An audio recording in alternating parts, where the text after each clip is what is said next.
CTV News at 5 with Hudson Mack. Good evening. Thank you for being here. As pre-election budgets go, what we saw at the legislature today is a little different. Premier Christy Clark is taking her government into the May election campaign with a budget that increases your taxes and promises very little in the way of goodies to tantalize voters. But the Liberals will be campaigning on balanced books, with the finance minister forecasting surpluses for the next 3 years. Here is some of what's in today's budget. Starting next January, if you earn more than $150,000, your personal income tax goes up by more than 2 points to nearly 17%. That increase is scheduled to last for 2 years. And you'll pay more for your medical coverage. MSP premiums go up by about 4% as of next January 1st. Corporate income tax increases by 1% this coming April 1st, which is a year sooner than planned. And smokers, always an easy budget target, will pay another $2 in taxes per carton starting in October. With these tax changes, Mr. Speaker, BC will be another step closer to balancing the budget. Total revenues expected from these measures over the 3-year life of the fiscal plan equal about $900 million.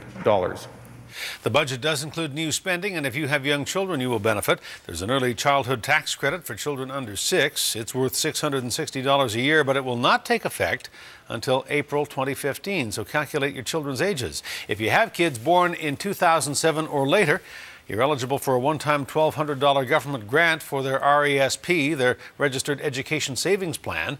The money for that, though, comes from an existing fund. And there is money in the budget as well for childcare. We will be able to invest an additional $76 million over 3 years to improve families' access to quality early learning and childcare supports. Of that total, $32 million will support the creation of new childcare spaces. $37 million is targeted to improving the quality of childcare and early learning services. Other spending in the budget includes more money for policing to combat gang violence and to cover services that Ottawa used to pay for. $5 million spent to help people who have gambling problems. $18 million to fund children's arts programs.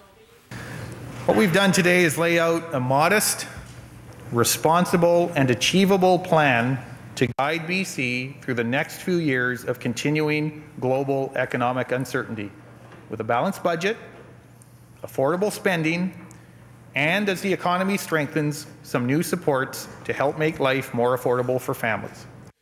And here's the bottom line that the Liberal government will take to voters for May. After $1 billion+ deficit this fiscal year, the budget today forecasts increasing surpluses over the next 3 years. It pegs the province's debt this coming year at close to $63 billion. And our budget coverage continues. Speaking live with the finance minister outside the legislature, Mike DeYoung is here. Mr. DeYoung, thank you for being here. Hudson, good to be on. Thank you. This is clearly the direction that your government is going to take heading to the ballot box in May, that you balance the books, and that's really all you can offer British Columbians. But the cynics among us might have expected something more. Voters in BC are used to a few carrots being dangled. Sure they are, Hudson, but what we committed to British Columbians is that we would take the province back to a balanced budget where we're not spending more of the taxpayers' money than they're sending us. Look, it's always easier to say we'll do it tomorrow, next year. That's how other governments and other jurisdictions have got into trouble. I said at the outset, this would not be a budget that would provide extravagant spending announcements. We don't have the money. We are in relatively good shape. We have moderate growth going forward, and we will be in a position in the years to come. But the first item on the agenda was returning to balance. What is in the budget today that's going to benefit the family watching tonight, that's going to put something on the table right now, not in a year or 2 years? Well, first of all, the power of savings. You know, back in 2007, we started setting aside $1,000 for every child born in British Columbia. Today, that amount has grown to about $1,200. If you are one of those children and their families, you'll be able to apply, and we'll send you that money and deposit it into an RESP. A modest contribution by parents of $10 a month. By the time you graduate from high school, that $1,200 is now $4,000 or more if you're able to make more of a contribution. That's real money, and that's the power of savings that we can affect by working together with families. So that's real. Admittedly, that's probably one of the single largest spending announcements in the budget. But again, limited by our desire to balance the budget and not spend money that we don't have. But not across the board. The folks watching tonight who have an 8- and 9-year-old in the room, they won't see any of that. The savings began in 2007 when admittedly we enjoyed slightly better economic times, but we've tried to include some other provisions in the budget. Admittedly, again, Hudson, modest measures, childcare provisions that I think will be of assistance, a child benefit, tax benefit.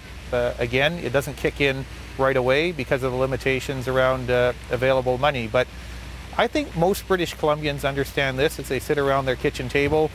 They can't spend more than they have, and nor ultimately can government. And I'll hear from all the people who say you should have done this, you should have waited, you should have done this next year or at some point in the future. Look, at a certain point, you got to draw a line in the sand and say the principle of respecting the taxpayer is important enough to balance the budget now.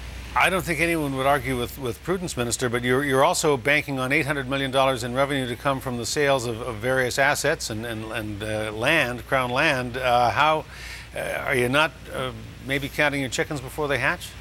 No, and I laid out in detail, Hudson, what some of those properties are. Let me give you an example. Government purchased a property some time ago in Surrey for a hospital expansion, a significant hospital expansion. That expansion is taking place elsewhere now.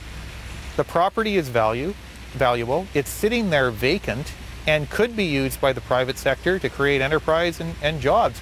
Why wouldn't we turn it back over to the private sector? If some people are offended by that, I'm sorry. I am not. I think that in those circumstances, it makes sense to reconvert that property that was purchased for a particular reason for which it's no longer required. I don't think anyone would argue with the principle, but it's only worth what a buyer is willing to pay, and if you can't find someone who's going to pony up the money that you've budgeted in terms of new revenue from those sales, you're going to fall short. And Hudson, you'll recall that we brought in a third party, a respected economist, to assess our revenue projections. He took an extensive look at those revenue projections, including some of the property sales that are referred to, and concluded, with one notable exception, that our officials and our projections were responsible and reasonable. In the one area that he had a concern, we adjusted, and that was natural gas revenues. In the few seconds we have left, Minister, you hit the campaign circuit, the chamber circuit tomorrow. You're with our Stephen Andrew tomorrow morning. Is a balanced budget sexy enough to sell to voters in May? I think the majority of British Columbians, Hudson, understand this fact. At some point, you have to live within your means, and for British Columbia, happily, that day has arrived. Finance Minister Mike DeYoung, we appreciate you taking time for us tonight. Thank you. Thank you. A body was found in Los Angeles today. It is believed to be that of a missing UBC student from Vancouver, 21-year-old Elisa Lam, last seen by employees of the Cecil Hotel in Los Angeles, January 31st. Today, a body was found in a water tank on the roof of the hotel. Lam had never checked out of the hotel, and police said her disappearance was suspicious. Reports say maintenance workers found the body after complaints of low water pressure in the hotel.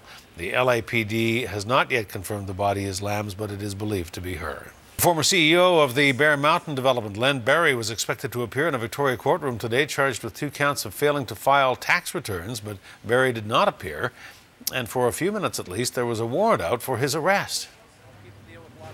Berry is accused of failing to file returns for Bear Mountain Holdings in 2008 and 2009. The trial was set to begin this morning, scheduled to start at 9:30. The federal Crown prosecutor argued that Berry should be there for it. Berry's defense disagreed, saying that Berry is out of town. The judge sided with the Crown and issued an unendorsed warrant for Len Berry's arrest. Then, when court resumed a few minutes later, Berry's lawyer assured the judge that his client would be in court tomorrow morning, and the arrest warrant was rescinded. Prime Minister Stephen Harper has opened Canada's first Office of Religious Freedom. Harper says violations of religious freedom are widespread and are increasing around the world. The PM says Canada will not be silent in the face of these injustices and atrocities. The Ontario-based office will operate as a branch of the Department of Foreign Affairs. A shooting rampage this morning in Southern California left 4 people dead, including the gunman. Police say a 20-year-old student killed 3 people and wounded several others in less than an hour over a 40-kilometer stretch of Orange County before finally killing himself.